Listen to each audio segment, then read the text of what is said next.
Budapest got crazy! What just happened? The final lap blew my mind. The Hungarian Grand Prix just delivered a finish that was just crazy. We know that McLaren once again crushed the field, but this time was different. It nearly ended in disaster for them. Let me tell you what happened, but just a fair warning. Hungary wasn't just another race. And let's jump into the headlines. Norris flawless dominates Piastri. Leclerc collapsed from pole to nowhere. Verstappen vanished. He couldn't even handle a good old Lawson. Championship twist. Everything just changed. My little F1 lovers, the Hungarian Grand Prix is already history. Let's break it all down lap by lap. And let's go!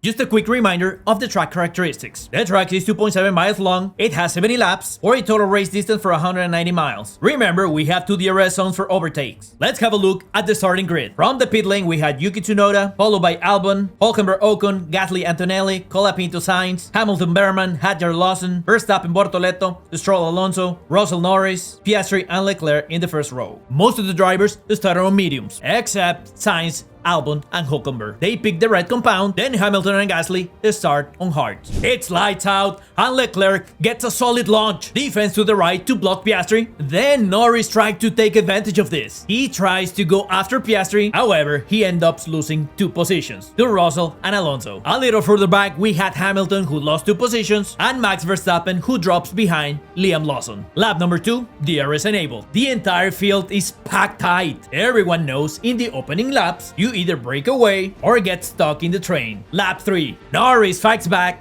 and retakes the position from Alonso. But it wasn't easy. Alonso pushes hard on the main straight. On the other hand, Max is also recovering. He just passed Lance Stroll and now he's in P7. Lap 4, Bortoleto is now being hunted by Verstappen. Max shows the car, but Bortoleto defends well and shuts the door. Then in the next lap, lap 5, a false start investigation gets announced. For who?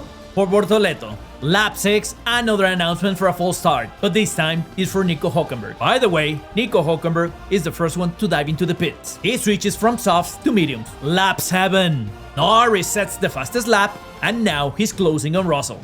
It is a British showdown for the final spot in the podium. Lap 8, the FIA decides that there's no penalty for Bortoleto. Lap 9, pay attention because right here, the strategy game is about to start. Piastri told that many drivers are considering to go to one stop. And then Piastri answered, tires feel fine, but it's too early to decide. Lap 10, Nico Hülkenberg gets a 5-second penalty for the jump start. Lando Norris just sets another fastest lap, and now he enters the DRS zone on Russell. He's ready to attack for P3. Lap 11, Norris gets a radio message. You need to pass Russell. Of course he's trying to pass Russell, but we have to remember that we are in the Hungaroring, a super technical track where it's very difficult to overtake. Why is that? Because if you stick too close to the car in front of you, you get a lot of dirty air. And if you stick for too long, your tires are gonna overheat. That's what makes overtaking almost impossible. Lap 12, the battle between Norris and Piastri is still going. Neither of them is giving an inch. Lap 14, Colapinto pits. Right after on lap 15,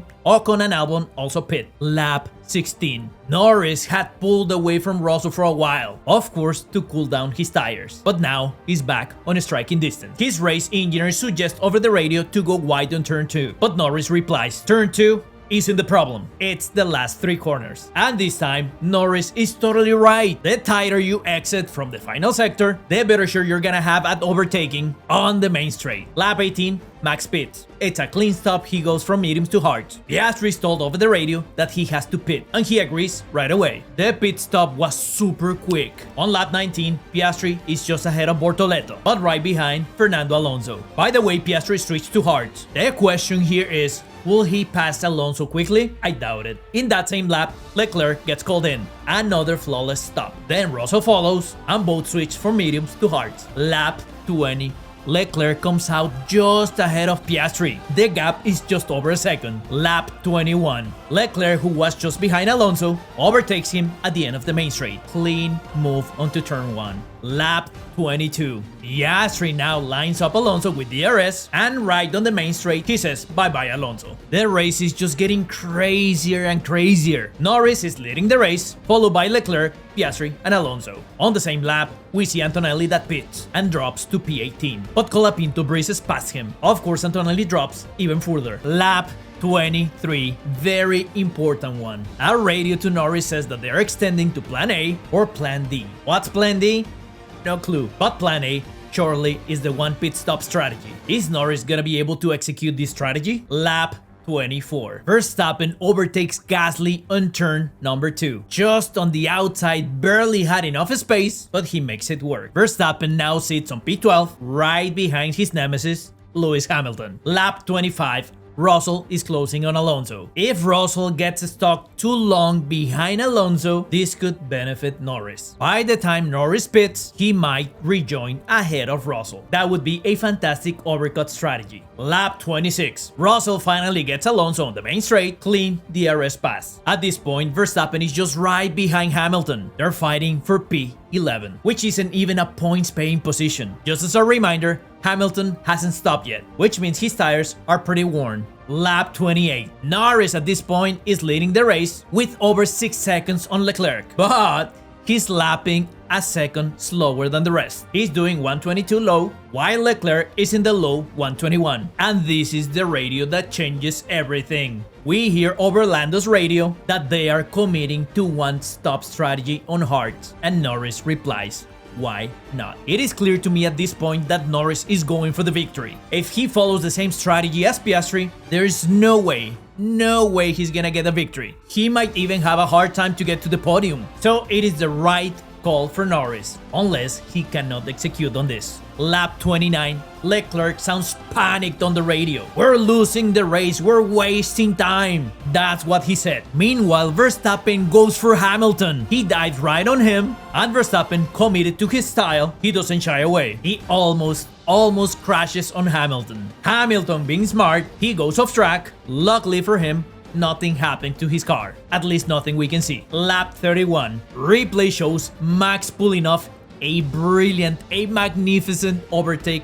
on Hadjar. Just right through the chicane. No one overtakes in there except Max Verstappen, who's now chasing Lawson. Lap 32. Norris pits, and the pit stop is just unreal. 1.9 seconds, the fastest of the season. He rejoins ahead of Alonso with clean air, because Russell is about 10 seconds ahead. This race is just insane. Everyone is moving their chess pieces right now. Lap 35. Piastri asks if he can finish the race on hards. He says, if you put them on now, yes I can. Lap 37. Norris sets another fastest lap. Lap 38. Be careful, Norris! Replay shows Norris going into the gravel. I understand he's pushing to the limit, but remember, when Norris goes to the limit, he makes mistakes. Lap 40. Alonso pits, and Piastri appears to be coming in. But wait a second. That was just a bluff. Piastri stays out, but Leclerc bites into it.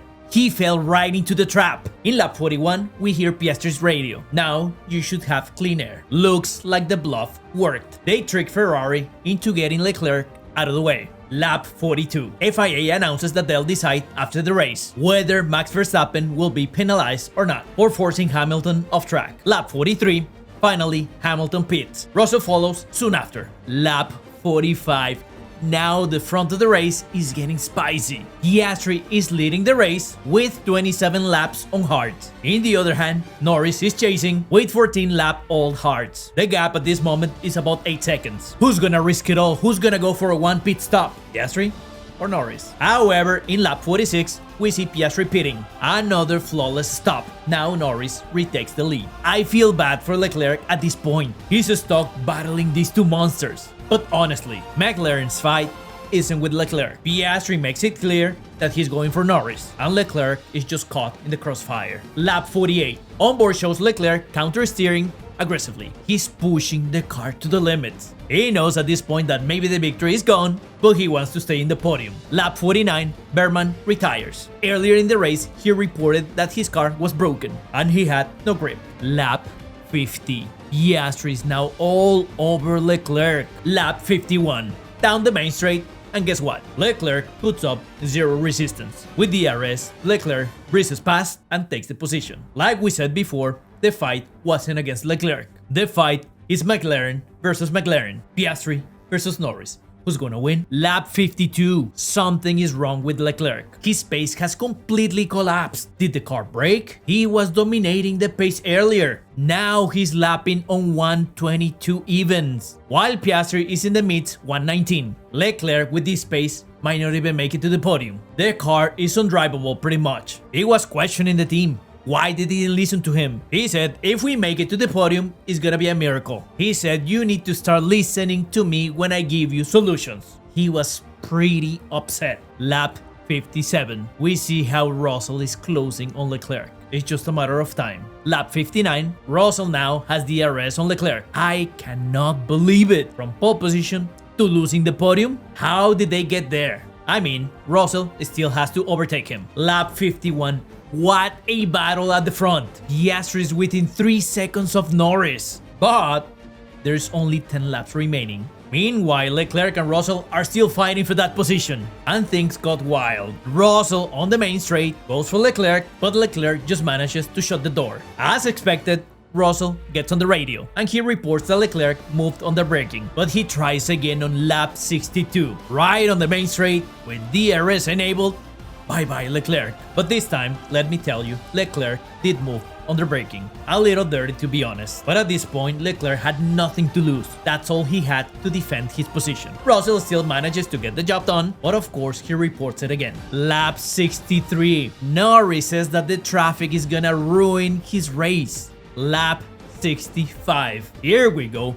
Piastri now is within the DRS range, but catching Norris is one thing, passing him is a different story, especially when Norris is error prone. One contact in here and the whole championship could explode. Lap 66, 5 laps to go. It's going to be a hard stopper. Piastri is just half second behind haunting Norris. He's just mirroring every movement Norris is making, waiting for the right moment to attack. Norris, on the other hand, is closing every inch of the track. At the end of lap 66, Piastri seems to be close enough for the next straight. On lap 67, by the time they get to the main straight, Norris is far ahead. Even with DRS, Piastri can't strike. What a fight, and it's far from over. Lap 68, now Piastri throws everything he has. He goes down the main straight, but Norris gives it all. However, Piastri is not gonna back off easily. None of them are giving up a single inch to one another. Lap 69. Piastri knows that this is the last chance he has. He launches another attack with DRS against Norris, but he locks up massively.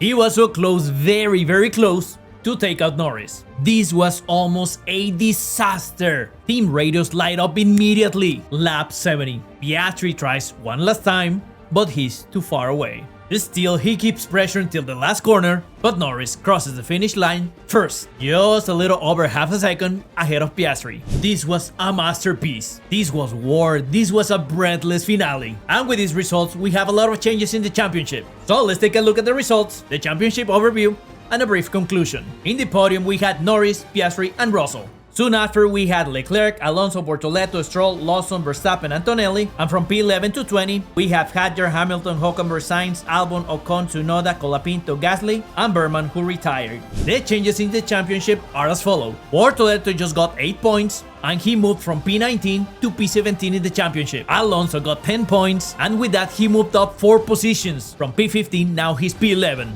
Stroll with 6 points, he moved up 1 position. Now he's P12. Now for the constructors, we also have changes. And the change we have is Aston Martin. With the 16 points between Alonso and Stroll, they gained 2 positions in the championship. From P8, now they're P6 in the constructors. Now let's move on to the brief conclusions. We'll start with the people who made it to the podium. This is McLaren's 4th in a row 1-2 finishes, and Norris now has 5 victories. Now talking about Norris, Norris had a flawless race. Clean, 0 mistakes. His strategy worked in his favor, and he said it after the race. We didn't even know we were going one stop, but it worked out. On the other hand, we see Piastri. He was fuming. He told the team very clear, I don't care about Leclerc, I'm fighting Norris. And whether it was on purpose or not, McLaren's strategy clearly favored Norris. Was that the intent or not? I don't know. And hey, not to brag about it, but in the previews and predictions, I said it from the beginning. P1 is gonna be 50-50 between Piastri and Norris. It's a coin toss, that's what I said. And that's exactly what it turned out to be. For George Russell, just like we said in the preview, He flew under the radar, but he's always ready to strike. And when others slipped, he took the chance and landed a podium, as we predicted.